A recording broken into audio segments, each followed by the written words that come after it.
The Imitation of Christ, Book 3, Chapter 53, How God's Grace is not Granted to the Worldly Minded.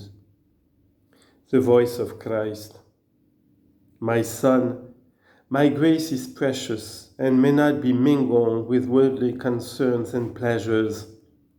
Therefore, if you wish to receive it, you must remove every obstacle to grace. Seek out a place apart and love the solitary life. Do not engage in conversation with men, but instead pour forth devout prayer to God, that you may preserve a humble mind and a clean conscience. Count the whole world as nothing, and place attendance on God before all outward things. For you can't depend on me, and at the same time take pleasure in worldly things. Remain detached from acquaintances and friends, and independent of this world's consolations.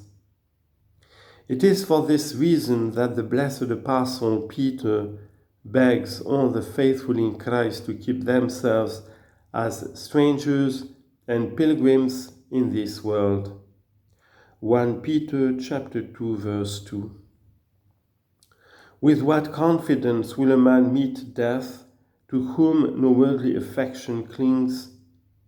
But a weak soul can't bear to be thus detached from all things, nor can a worldly-minded man understand the freedom of the spiritual man. 1 Corinthians chapter 2, verse 14. Nevertheless, when a man sincerely desires to be spiritual, he must renounce all, both friend and stranger, and must beware of none more than himself. If you can win complete mastery over self, you will easily master all else. The triumph over self is the perfect victory. For whoever so controls himself that his passions are subject to his reason, and his reason wholly subject to me, is master both of himself and of the world. If you aspire to reach this height of perfection, you must make a brave beginning. Lay the axe up to the roots. Matthew chapter 3, verse 10. To cut out and destroy all inordinate and secret love of self and of any personal and material advantage. From this vice of inordinate self-love spring nearly all those other failings that have to be completely overcome.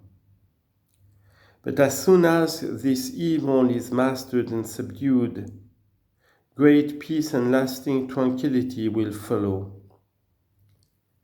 But few endeavor to die completely to self and to rise wholly above it. Consequently, they remain absorbed in themselves and quite unable to rise in spirit above self.